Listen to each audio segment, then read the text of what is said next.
right, man. We be live. We in the session with McKinley Nelson, man. The visionary himself, community activist, however you want to put it, Hooper. Man, just an all-around great guy, man. You got a lot of stuff you got going on that you've been bringing to the city, man. And, you know, I really wanted to get you on because, you know, none of your grind goes unnoticed. You know what I'm saying, brother? So let's start off talking about McKinley Nelson a little bit. Let's let the people at home who may not know about you personally but may have heard about you, let them know a little bit about what McKinley actually does. I'm McKinley Nelson, as you said already. I'm a founder of a nonprofit. Nonprofit is called Project SWISH Chicago. The basis of the foundation is really just to use basketball, something that the city of Chicago adores. Something that everybody in Chicago plays to just combat the street violence in the city. Right. So we know how much basketball means to the city of Chicago. We know the Derrick Roses and the Anthony Davises and Jabari Parkers and Chalil and Dwayne Wade. We can go on and on, but realistically, everybody in Chicago picks up a basketball, right? Right. And there's so many of us who don't make it to that big stage that don't have anything to do when the ball starts bouncing for us, right? Yeah.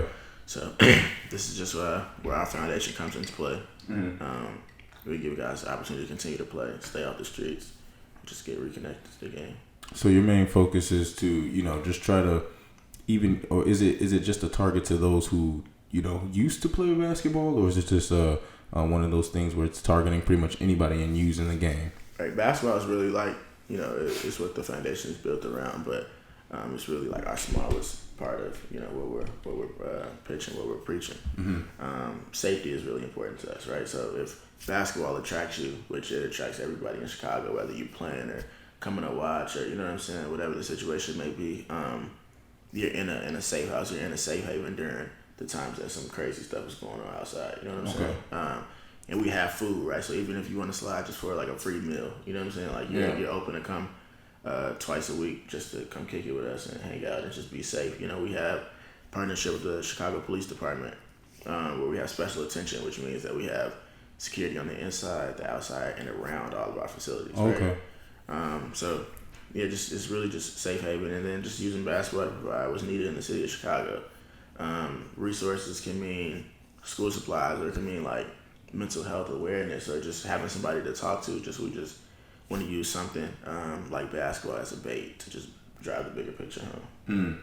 So the basic idea is to just generate a safe haven or a safe place for teens, young adults to just have something to do, but we be safe about it. And then you obviously use it basketball. Because we all know Chicago is probably if not one of the biggest, producers of basketball, especially high school basketball, where so many of the kids are directly affected with, some of the things you talk about, like gun violence, the things like that is going around in the city. So you're essentially just creating a safe place for people to be able to hang out and interact with each other and play some ball. Safe haven is one of our biggest, points of emphasis for sure. But really just using basketball as a bait, right? Just kind of using it as a magnet to just bring in the bigger picture of whatever we're choosing to pitch at that point in time. We have basketball events where there's no basketball involved, if that makes sense, right? Oh, okay. So we'll just use like an NBA and a WNBA player. This is what we did in February. We used an NBA and a WNBA player as the face, like as the headline, to get the community to come out. But once we, got them to come out, we talked about mental health. You know what I'm saying? So it's just really just using an attraction magnet, right? Whatever it is we think that works to get people to come out, which is generally basketball in Chicago. Just as a piece to drive whatever it is. Well, so a lot of people who may not know you directly, your love for basketball doesn't just come from Chicago being the bait, or basketball being the bait for Chicago, right? You actually played some ball in your time, right? Yeah, I hooped a little bit. I picked up the game when I was 3, right? Yeah. So I started off at the YMCA, popcorn basketball. Yeah. And just from there, I was on almost every AAU team in the city of Chicago. I met a lot of cool people during that process as well. But defining moments in my basketball career were probably my small fry days at Foster Park. I played on the Pirates, right? Played in elementary school at Owen, won the city championship there. Academic Center at Lynn Bloom. Yeah. Had some fun there. Won a lot of big tournaments, big games there. But playing at Whitney Young, right? Playing with guys that were much better than me. Right. Winning the state championship over there was definitely an experience I won't forget. So yeah, and I had the privilege to actually be in attendance for when you were actually winning your state ring, because we were actually winning state championships for the city together, which is a pretty big thing. Which was live, man. Which is one of the things, you know, when I was able to see that you got this Project SWISH campaign going, and it's like, man, it's so great to be able to see people using the game, because the game meant a lot to us. Yeah, everything to me. It meant everything. So for you to still be involved heavily with the game, but using the game to share it for the youth, I think that is a huge piece that we need more of from people like you, maybe myself, former ball players who had the privilege to be around some of these top tier players, be able to see something other than Chicago to share some of our experiences. Now, you recently had a pretty big event that you threw. Let's talk a little bit about that celebrity game you had. For sure. So last year this time, we kicked off our foundation August 18, 2018, with a charity basketball game, right? And the goal was to get as many like memorable faces that played the game of basketball in Chicago to play in the game. That way we can attract the whole city to come out, right? Right. And then we could instantly like give them book bags for school to start, right? Oh, okay, cool. We gave away 1,300 book bags filled with school supplies. Nike helped us out with some gym shoes. We got some T-shirts, some hats, some water bottles, things like that. We gave out to the community. And unfortunately, at the time, I didn't know you have to get like permission from the NBA to have NBA players play, right? Oh, wow. So essentially, they flew in town, not for no reason, because they were able to, you know, like interact with the community. Yeah. They were more so hands-on with the people in the stands. But we partnered this year with the support group, who's been around for 30 years, right? And they hadn't done a celebrity or NBA game in I think like 6 or 7 years. Okay. So we just kind of, you know, had a huge role in reviving and, you know, bringing back what they had already, you know, put the foundation down for. And with the two of us you know, collabing, we put together a huge event at Wintrust Arena, which we did have permission from the NBA, right? Nice. And then we did have a celebrity game. We had a high school game where kids from the support group played against Project SWISH kids. Okay. The celebrity game followed that. You know, we had Herb and a lot of other guys. Yeah, so you got like T-Jazz, Herb, Louis, and Bart, Louis, a lot of people, D-Lo, my homie Reese and them, a lot of people. And then the NBA game followed after that. So, and most importantly, the school supplies were distributed as well. So. Yeah, so now you gave school supplies to every kid in the arena? So we had it at like entrance and exit. Oh, right? Nice. So as you walked out, if you know, it was optional. Right. But if you chose that you needed some supplies to go to school with, that's definitely really nice. Yeah. Well, so you're really trying to make sure that you look out for your city. Yeah. That's pretty nice, man. If you guys haven't got a chance to go into a Project SWISH event, the next one, man, I advise everybody to get out there. It's a huge community event. The stars come out to support. McKinley's face is well known throughout this city. So you guys, this is something that you guys should all look into, you know. And that's not all you do. I think you do. You also hold runs for players. Yeah. So basically, the league was built to just keep the guys safe. As I said earlier, right? So we set up shop in 4 locations across the city of Chicago. Okay. Right. One in Inglewood, one at Holman Square. The Inglewood location is Ogden Park. One at Holman Square, one at Dunbar, and we just finished up the location at Crane. So every Thursday and Friday, we are in those locations, right, hooping during the highest crime times in Chicago.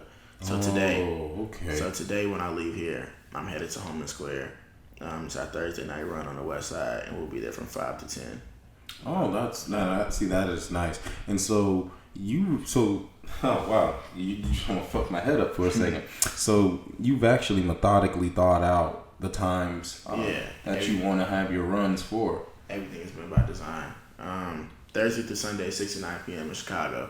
for 14 to 24-year-olds are, the prime times where we would be victims of gun violence. So that is strategically, or that is the main reason why we have 14 to 25-year-olds playing basketball, wow. over the weekends at those times. Wow, that's really good. So let me ask you, McKinley, from a more personal level, what is your goal with doing so much for the community? Like, how does this benefit McKinley? Like, what is your what keeps you up at night? What you may have thought of since you were younger? What is your purpose in doing so much for the community right now? The goal of this is just to keep my friends safe, bro. Ultimately, I started this because things happened to the people that I was close with in the city of Chicago, and I just didn't want to lose any more of my homies, realistically. You know what I'm saying? So, and everybody that I know that I lost, they played basketball. So basketball is really just the common denominator between, everybody that I share some tears with, and so, realistically, I just want to keep everybody safe. I know what that feels like for me, to get those calls saying that your boys are gone. So I want to alleviate that pain for the next person as well. Yeah, I mean, for those, at home who may even be out of, I know we are here in Chicago, people in Chicago, very unfortunately, it is a very common thing to, get that message or that call that you've lost someone relatively close to you. Right. And, if you guys don't know or haven't had that at home, I'm pretty sure some have, but when it's more than one, it begins to become a trauma. Right. And, so for you to be trying to prevent the trauma from spreading, on to the next person, I have to tip my hat to you, sir, because there aren't a lot of people that are trying to contribute to stopping the trauma. Right. Especially your age. You're what, 22, going on 23 years old? I'll be 23 in February. So, and that's what I'm saying. You're so young to be able to push. You have that voice to really reach out to the kids and the young people or people around us to try to change the culture. You know what I'm saying? Around here a lot. Are there any other events like that you're really trying to put together, or like that you have in the works? Yeah, so our 1-year anniversary celebration is August 30th. Oh, really? That's soon. Yeah, it's next Friday. That is at Ogden Park. Okay, in Inglewood. In Inglewood. So we have the entire outside to ourselves. We have everything blocked off. There'll be some bouncy houses, clearly some basketball, food, a bunch of activities, but most importantly, school supplies. Okay. So we have a ton of book bags, a ton of school supplies that'll be going inside the book bags, a ton of food, just a ton of fun. Really just come kick it, come have a good time, bring the shorties, you know what I'm saying? Okay. Just good energy. So, for your 1-year anniversary, why Ogden Park in Inglewood? So that's one of our locations that we run our league out of. Right? Okay. And the commander, the police commander in that district has been very helpful to us, very supportive with us, and also the staff and the aldermen in that area has been very supportive to us as well. So they've been pretty much the most easygoing group to work with, right? And we're grateful that they keep welcoming us in their neighborhood. So we're just going to continue to push things through there as long as they welcome us. What is the the long-term I guess growth, maybe expansion that you want for Project SWISH? Is it just Chicago, or do you want to try to take Project SWISH onward, maybe countrywide, maybe worldwide, to try to help spread the general message of safety and nonviolence, mental health, so on and so forth? At this point, I'm really focused on Chicago, right? Everything that we've come up with as a group, or even me personally, has been organic, it's been original, right? And just based off of what we went through growing up in Chicago. I know how much basketball means to Chicago. Everything is really like genuine. You know what I'm saying? So for me to be developing like a Project SWISH Baltimore, that's not original because I didn't grow up in Baltimore. I don't know what it's like to grow up there, right? So at this very point, we're Chicago exclusive. If I do meet somebody, say in Baltimore, and this is just a random place that just shows on the top of my head, but that wants to expand it, he's genuine about it. You know what I'm saying? He's serious about it, and we can have those conversations. But at this point, we're Chicago exclusive.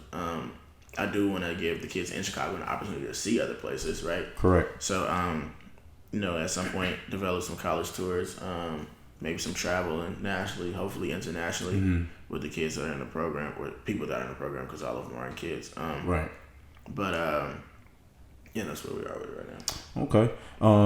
And so, I mean, this is Project Swish is such it's like an always forever evolving, ongoing thing that's growing pretty big, and for you to be, the head of the snake, have there been any, major difficulties like that you've run into in terms of, maybe organizing events, getting support, getting the stars to come into support, getting the message across to people? I mean, has there been any major obstacles for you? Realistically, everything costs, right? So, funding is always, a little difficult. But it's been several situations where I've had to come out of my pocket or my savings or whatever just because it was that important to me. And I feel like funding has been our biggest difficulty, our biggest task.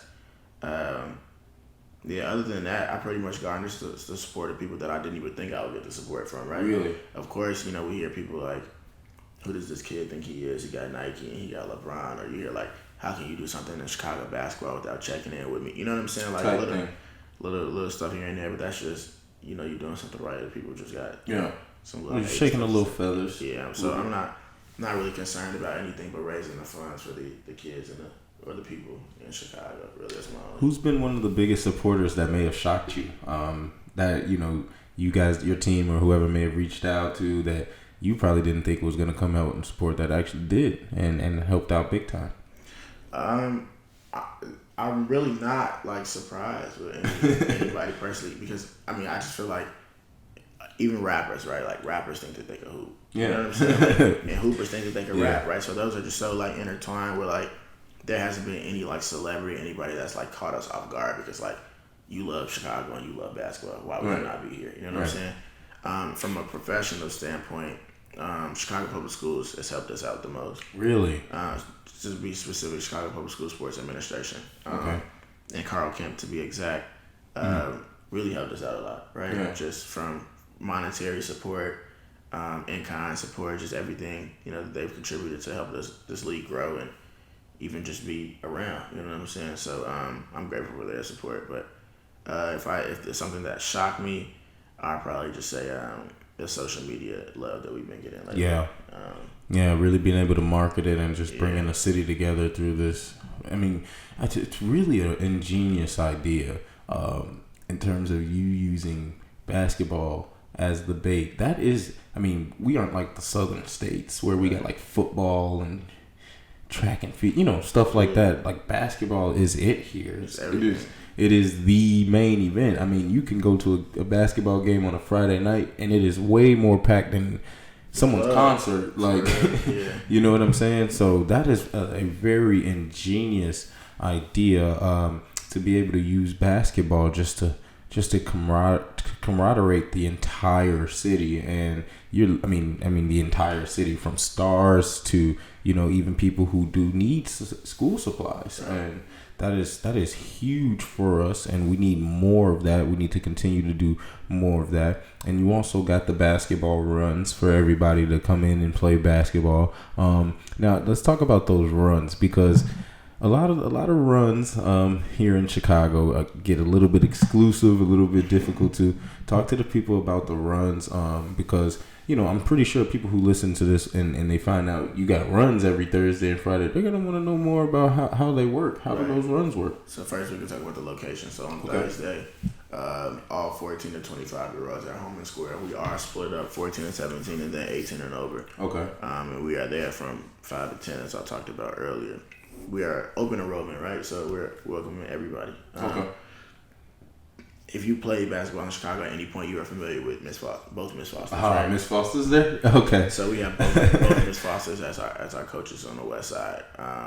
If you can hoop, you'll be on the floor, right? Mm-hmm. Even if you can't hoop, we're going to give you the opportunity to be on the floor because that's what you came for. But when games do get competitive, you know what I'm saying? Of course. Miss Foster being a legend as she is, she's going to put her best. She's going to do what she's got to do.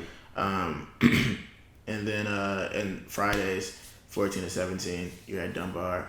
And then even 14 to 25, we're at Ogden Park as well on Friday. So if you're a Southsider and you want to hoop, pull up, Okay. Open anybody. So Fridays at Ogden Park, Thursdays is at Home Square yeah. out west. Okay, so Fridays out south, Thursdays out west. If you're in Chicago and you trying to get some run in, but you got to be able to come with some game too, though. This ain't just you know what I'm saying. Especially because y'all know how the runs in Chicago get. They get real competitive, and we got security inside, outside, and around. So we making it a real life safe haven for everybody, because, and you know what's crazy is because even now, I know we don't hoop like we used to anymore, but even now, man, if I don't get to go pick up a ball, I start going crazy after a while. Like, it's just that therapeutic to, especially us that may have hooped for a long time and then, kind of had to come to an abrupt stop. Right. And just kind of like thrown out in the world, like, right. What's next? You know what I'm saying? It's kind of like, okay, no practice, no open gym. What's going on? So that is essential, because me personally, I begin to go through like some PTSD phase when I'm not playing ball, and then I'm like thinking about the old days, and then I'm just like, and then I'm sad. So, that is also something people need to take advantage of, because, I mean, if you guys have been itching to hoop, man, he's got the runs for you guys. Is it a free admission? Everything's free. Oh, man, so everything's food, free? Uniforms, whatever. You guys provide like a uniform for them to wear during like a little jersey or whatnot? Mm-hmm. Oh, you're really doing your shit, man. Yeah, that's big stuff. That's big time. So in terms of Project SWISH Chicago, how long did it take for you to develop this? Was this something that you just started thinking of, younger years, or was this something that you just kind of woke up one day and you're like, this is what I want to do? Yeah, we put our first event together in 3.5 weeks, right? So, and after we had the event, which was that game, right? Was that basketball game at Winnie? August of 2018. I remember that. Once we had the first event, we were like, all right, like, we're here. So we've arrived. Like, we got to keep going. Like, what's next? Yeah. And it just really took me to, realize or just figure out what I really want to do with this foundation. What was it really built on? What was my reason behind it? And that's just really the whole nonviolence piece, right? So now that we're here, we've had a solid year, right? And in a year's time, we've garnished like the support from LeBron, right? Mm-hmm. Steve Harvey, you know what I'm saying? So we are making solid very solid strides. Yeah, solid strides, but we have a long way to go, right?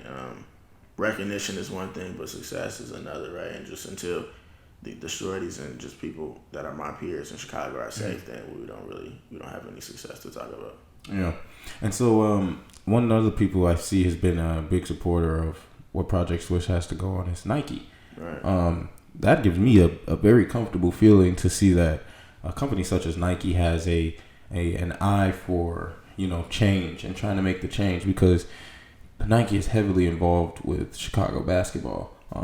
And a lot of Chicago basketball players, we love the Nike gear, our AAU teams, everything that nature. So, and they've been a pretty big help from what I can see in terms of, you guys had very nice jerseys for your All-Star game. And that's what I'm saying, people, like, you are really putting together real events in arenas, and they're packed. There were more people there than they are at the DePaul games in Wintrust, so that's a huge implementation to the city, bro. I mean, if no one's gonna let you know, I'm gonna let you know.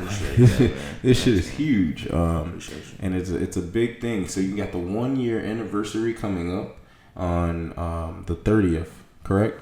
So you got food, bouncy houses. So if everybody's trying to go and actually see what we're talking about with Project SWISH Chicago, August 30th, Ogden Park in Inglewood here on the south side is having their 1 year anniversary. Now, are we going to have any special guests there, or is it just going to be a good time? Yeah, it's going to be some special guests there. We're not going to really, speak on it. We don't want to take away from what the event is about. Oh, man. Definitely have some friends coming out to support. Oh, for sure. And if they're friends, trust me, guys, they're friends of McKinley.